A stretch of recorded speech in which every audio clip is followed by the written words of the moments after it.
Para iniciar, yo quisiera traer una nota de advertencia. Yo no sé si se estila iniciar un sermón trayendo una nota de advertencia, pero aquí está.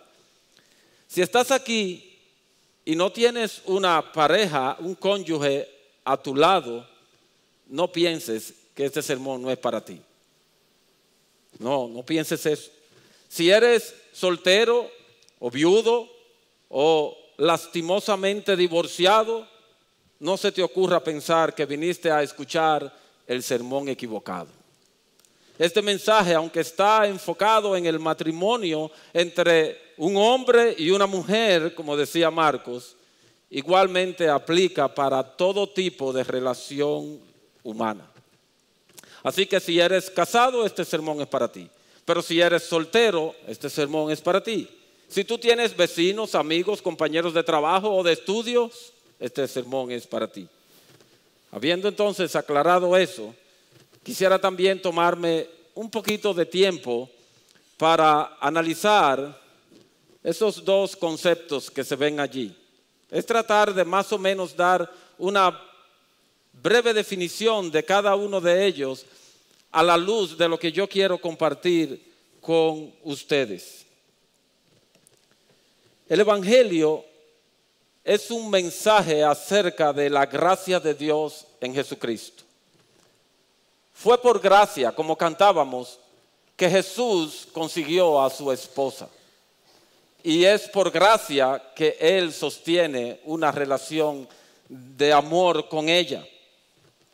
Ese mensaje de la gracia de Dios se manifiesta en el Evangelio por medio del amor, el perdón, la misericordia, la compasión, la bondad de Dios. Pero también ese es un mensaje que incluye, entre otras cosas, la redención, la justificación, la santificación y la glorificación. Ahora, yo no dispongo de todo el tiempo para abarcar todos esos conceptos en el mensaje de esta noche. Así que yo quisiera traer una definición de evangelio de la manera siguiente. El evangelio es un mensaje acerca del perdón de Dios y acerca de la santificación y la justificación que Dios obra en el corazón de todo aquel que Él salva.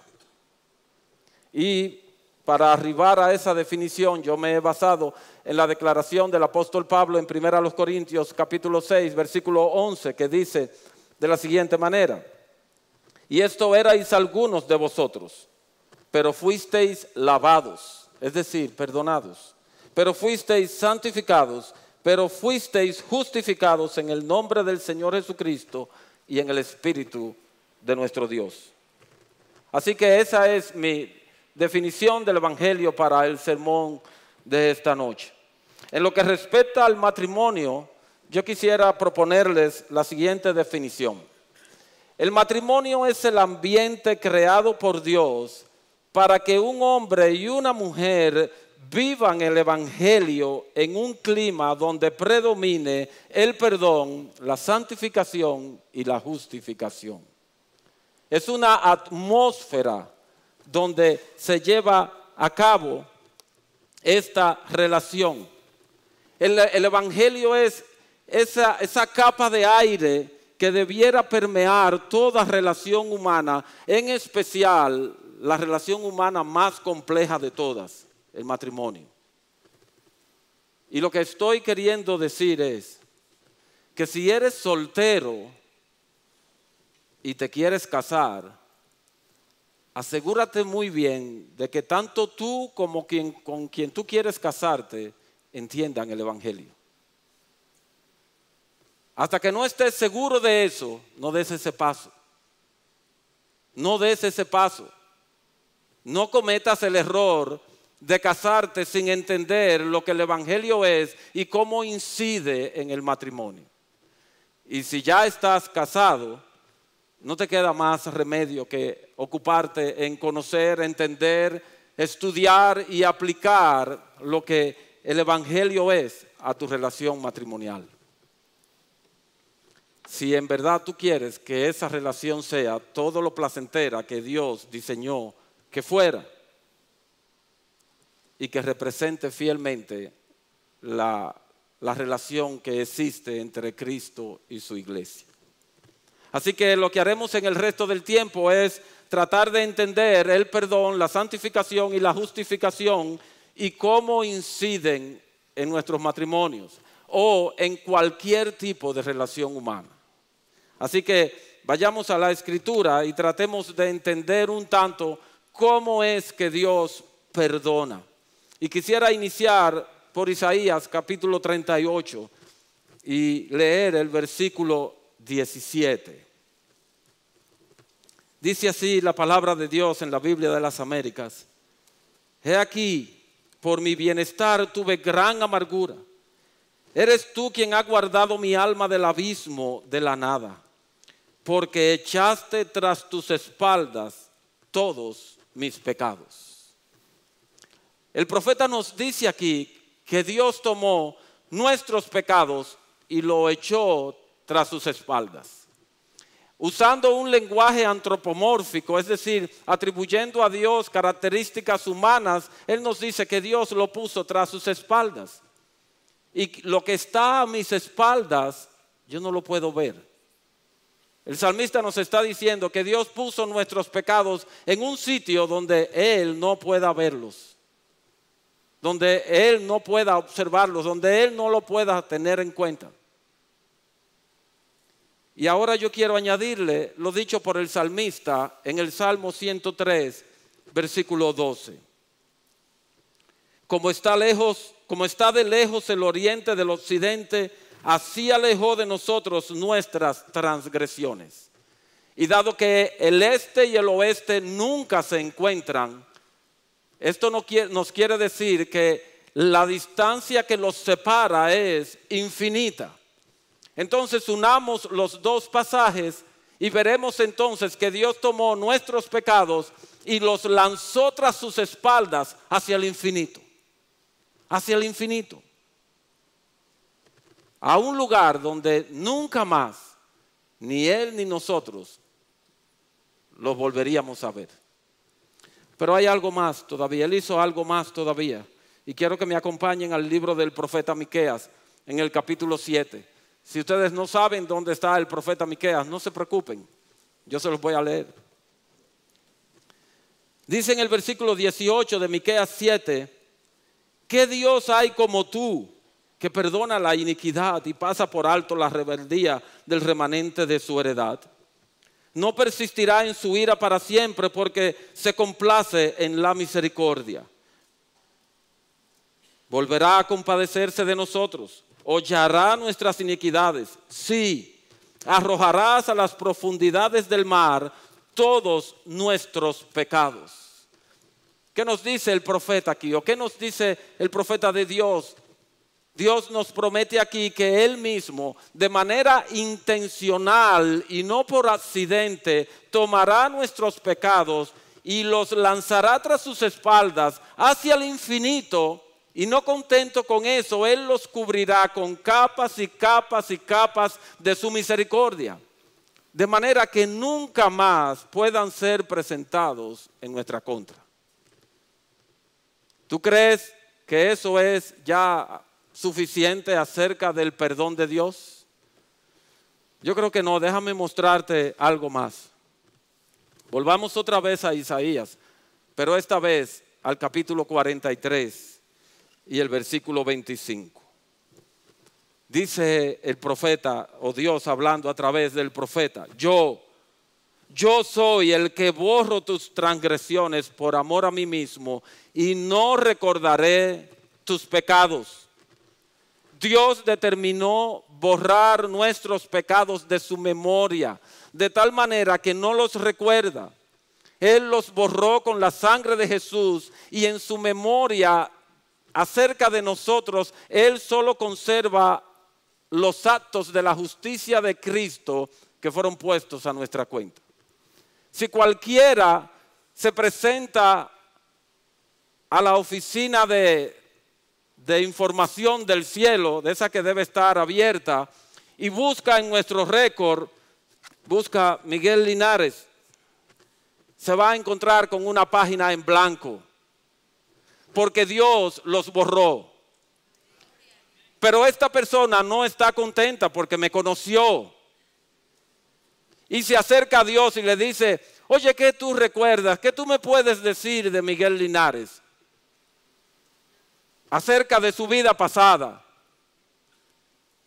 Dios le va a decir, yo no lo recuerdo. Yo no recuerdo que él haya pecado jamás. Yo no he hallado iniquidad en Jacob, dijo Dios. Por su gracia, como cantábamos. Por su gracia. De manera que Él tomó nuestros pecados, los lanzó tras sus espaldas hacia el infinito, los sepultó bajo todo el peso de su gracia y no contento con eso, los borró de su memoria por amor de sí mismo. Y eso es importante, hermanos. Noten, por amor de sí mismo. Y yo voy a decir algo más acerca de eso un poquito más adelante. Pero hay algo todavía mucho más sorprendente. Si lo que yo he dicho hasta aquí es sencillamente maravilloso, que nos deja pasmados y con la boca abierta del asombro de la misericordia y de la gracia de Dios, yo quiero decirles algo más sorprendente aún. Y es que todo lo que yo he dicho hasta aquí, Él lo hizo anticipadamente. Desde la eternidad, cuando aún no existíamos, cuando no habíamos hecho ni bien ni mal, Él tomó la determinación de corazón de perdonar todos nuestros pecados, cuando todavía no habíamos pecado propiamente dicho, y a pesar de conocer que lo haríamos. Eso es lo sorprendente. Nos dice Pablo en Efesios capítulo 1, versículo 3, bendito sea el Dios y Padre de nuestro Señor Jesucristo, que nos ha bendecido con toda bendición espiritual en los lugares celestiales en Cristo, según nos escogió en Él antes de la fundación del mundo para que fuéramos santos y sin mancha delante de Él. Versículo 7, en Él tenemos redención mediante su sangre, el perdón de nuestros pecados según las riquezas de su gracia. Esto quiere decir, hermanos, que Él nos perdonó anticipadamente y paciente y amorosamente esperó el momento en el cumplimiento del tiempo en que nosotros responderíamos al Evangelio en arrepentimiento y fe para hacer efectivo aquello que ya Él había determinado hacer desde antes de la fundación del mundo. O sea que Dios no nos perdonó cuando nosotros nos arrepentimos. Ahí fue que Él hizo efectivo lo que ya Él había determinado hacer. Lo que ya Él había determinado hacer.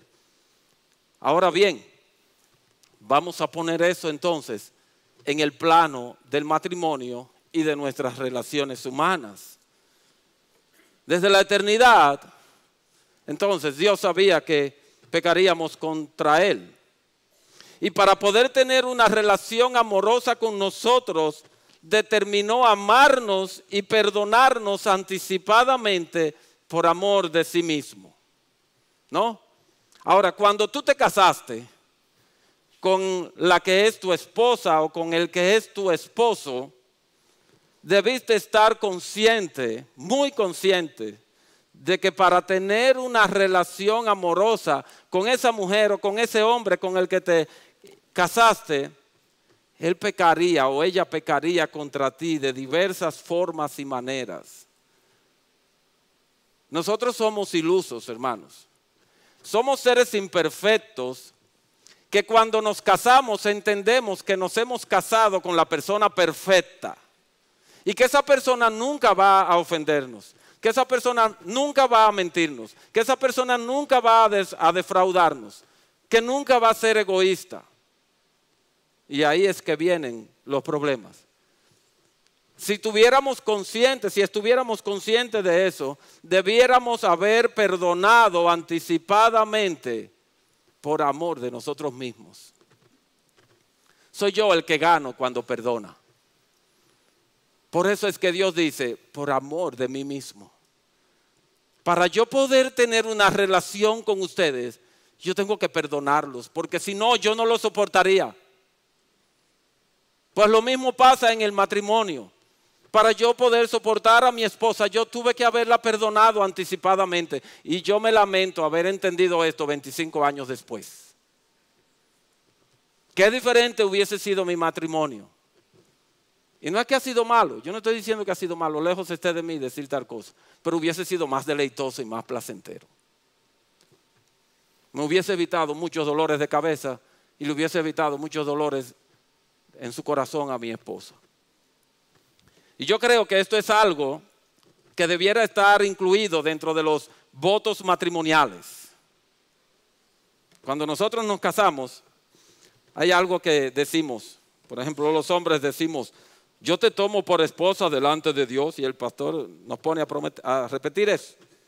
Y promete serte fiel en medio de los sufrimientos y gozo, en pobreza y abundancia, en salud o enfermedad. Yo prometo amarte y alegrarte como tu compañero hasta que la muerte nos separe. Y ahí se acabó. No, yo propongo que debiéramos decir, yo tomo hoy la determinación de perdonar anticipadamente todos tus pecados. No importa lo que tú hagas. Yo tomo la determinación de perdonarte. ¿Y saben qué, hermanos? Cuando nosotros pecamos contra Dios, Él nos reprende, Él nos corrige, Él nos amonesta, nos llama al arrepentimiento, pero jamás se aira contra nosotros. Jamás. Jamás se aira contra aquellos que Él anticipadamente perdonó desde antes de la fundación del mundo. Ya Él se airó contra su Hijo cuando Él cargó el pecado nuestro. Ya Él lo hizo.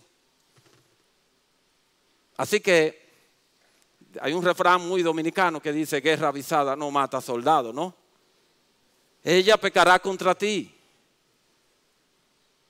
Aunque tú no lo creas, ella pecará contra ti. Tú siempre lo has sabido. Por tanto, anticípate y perdónala. Ahora. Eso te librará de reaccionar airado cuando ella ofenda a Dios y eso te afecte a ti. Y noten muy bien el orden que yo escogí. Normalmente cuando nuestro cónyuge nos ofende, nosotros lo tomamos horizontalmente. Y nunca nos airamos porque mi cónyuge pecó contra Dios, rompió o no rompió, sino afectó su relación con Dios. Y eso me afectó a mí de paso. No, normalmente nosotros nos airamos porque pecaron contra mí, porque me ofendieron a mí. Y yo nunca estoy preocupado o muy preocupado por el alma de mi esposa en su pecado. No, eso es segundo plano. No, yo estoy diciendo, eso debe ser el primer plano.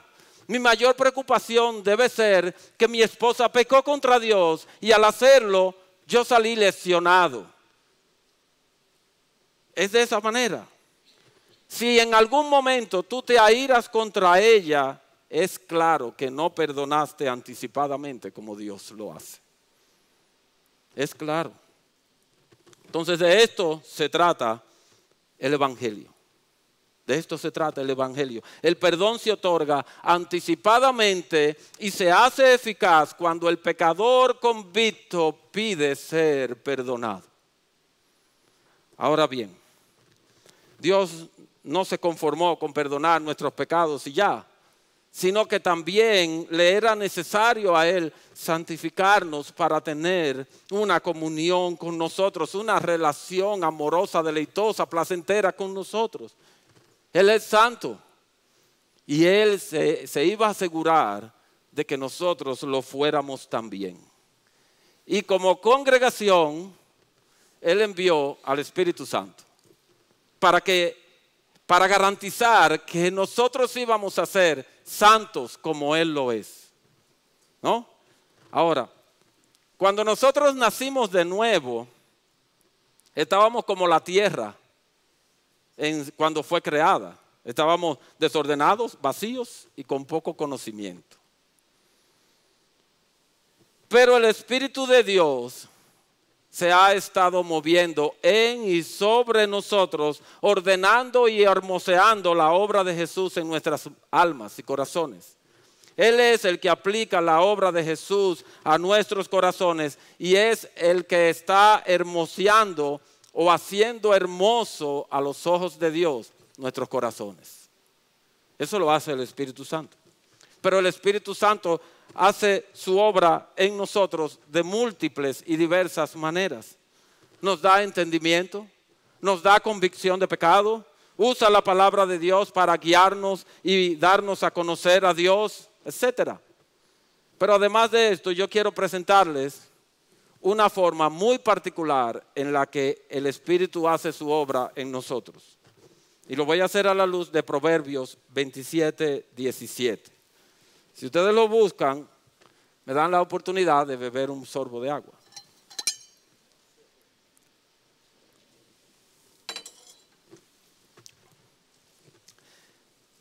Dice Proverbios 27, 17.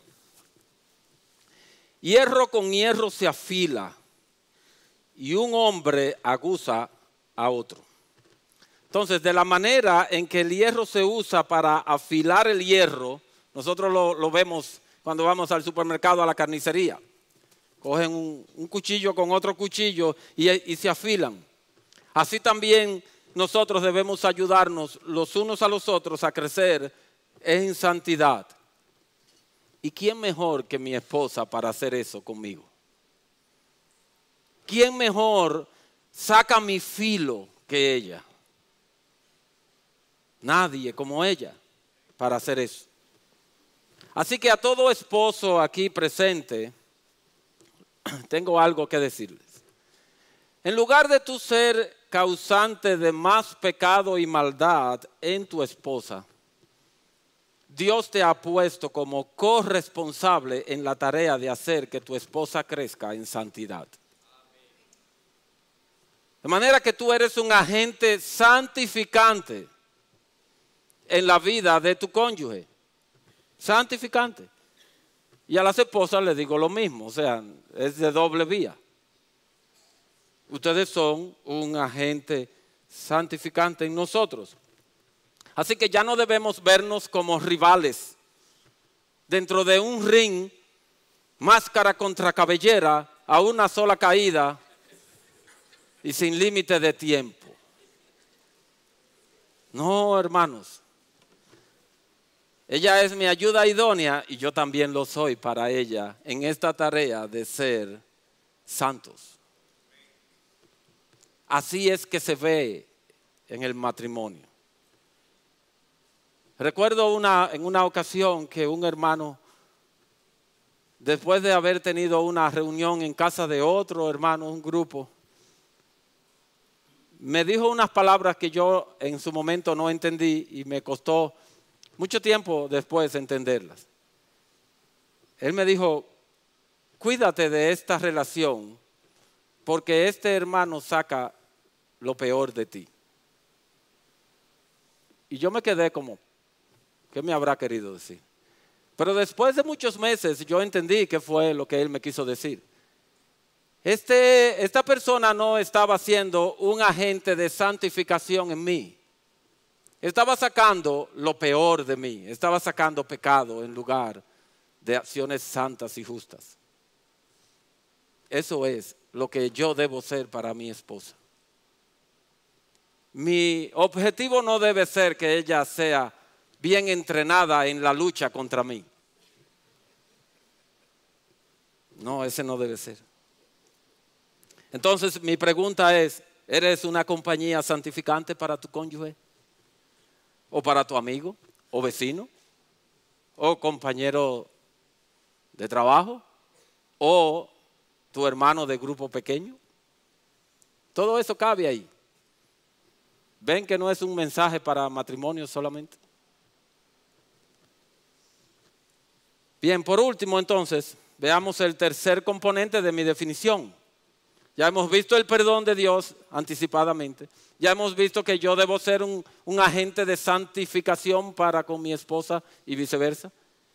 Vamos a ver cómo opera la justificación en todo esto.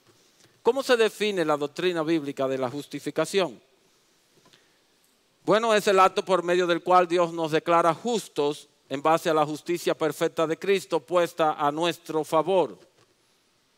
Y cuando esto ocurre es como si nunca hubiésemos pecado. Nuestra página queda en blanco, Dios borró nuestros pecados. De manera entonces que la justificación es un intercambio que se produce entre Cristo y el pecador, el cual Dios acepta como bueno y válido. Y oigan bien, hermanos, en la justicia humana eso no es aceptable. Eso no es aceptable. Yo no puedo cargar con la responsabilidad de otro. Pero en la justicia divina sí. Dios acepta esto. Dios acepta este cambio y dice que es bueno y válido. Ahora veamos más de cerca este intercambio. El pecador, completamente carente de justicia, viene a la mesa de negociación y él pone sus pecados. Es como un jugador de póker. Ustedes lo han visto, que dicen, voy 500 y otros 500 más. Eso es lo que el pecador pone, es todo su pecado ahí delante. Entonces, por el otro lado, enfrente tenemos a Cristo que trae toda su justicia y la pone ahí. Y en ese momento algo insólito ocurre. Cristo se para de la mesa, toma todos nuestros pecados y los pone sobre sí y toma entonces toda su justicia y la pone sobre nosotros. Dios el Padre derrama toda su ira sobre el Hijo y sobre nosotros todas esas bendiciones espirituales de que habla Pablo en Efesios capítulo 1, versículo 3. Y se produce ese glorioso intercambio que es recogido en un himno que se llama a sí mismo. Aleluya, glorioso intercambio. Oh, cuán gran misterio que por gracia salvo soy. Aleluya, gloria sea a Cristo, por su sacrificio declarado justo soy en Él. Ahora, aplatanemos esto en el matrimonio. Cuando vienen a la mesa de negociación tú y tu esposa, ¿qué traen? Pecado, los dos. No hay justicia en ninguno de los dos. ¿Y qué va a pasar entonces? Yo voy a tomar el pecado de mi esposa sobre mí. Y mi esposa va a tomar el mío sobre sí, dando a entender con esto que yo soy merecedor del castigo del pecado de ella. Y viceversa. Eso es lo que yo creo que Pablo dice en Colosenses 3, 9 al 14, que voy a leer. No mintáis los unos a los otros, puesto que habéis desechado al viejo hombre con sus malos hábitos, y os habéis vestido del nuevo hombre, el cual se va renovando hacia un verdadero conocimiento conforme a la imagen de aquel que lo creó. Una renovación en la cual no hay distinción entre griego y judío, circunciso e incircunciso, bárbaro, escita, esclavo o libre, sino que Cristo es todo y en todos. Entonces, como escogidos de Dios, santos y amados, revestíos de tierna compasión, bondad, humildad, mansedumbre y paciencia, y entonces soportándoos unos a otros y perdonándoos unos a otros, si alguno tiene queja contra otro, como Cristo os perdonó, así también hacedlo vosotros. ¿Qué es el Evangelio? Es eso que dice el versículo 12. Ya que somos escogidos de Dios desde antes de la fundación del mundo, perdonados desde antes de la fundación del mundo, santificados desde antes de la fundación del mundo, justificados desde antes de la fundación del mundo, entonces hagan como Dios, revístanse de tierna compasión, de bondad, de humildad, mansedumbre y paciencia y sopórtense el uno al otro. Lleven sobre sí el pecado del otro. Y eso me va a llevar, obviamente, a la cruz de Cristo en oración por mi cónyuge. En vez de armar un berrinche, en vez de echar el pleito del siglo, yo voy a tomar el pecado de ella y lo voy a traer a los pies de Jesús. Es así que se ve el evangelio en el matrimonio, hermanos. ¿Cómo yo puedo llevar el pecado de mi esposa? El versículo 12 nos dice cómo podemos llevar el pecado de nuestro cónyuge. ¿Me entienden ahora aquellos que están pensando en casarse? ¿Por qué hay que entender esto? Si no hay perdón anticipado, si no hay santificación, si yo no soy un agente de santificación y si yo no estoy comprometido a ser un agente de justicia, yo no debo venir al matrimonio. Y si ya estoy metido en esto, entonces tengo que ocuparme en esto. No me queda otro remedio si voy a mostrar el amor de Jesús, que es fiel al pacto para con su iglesia.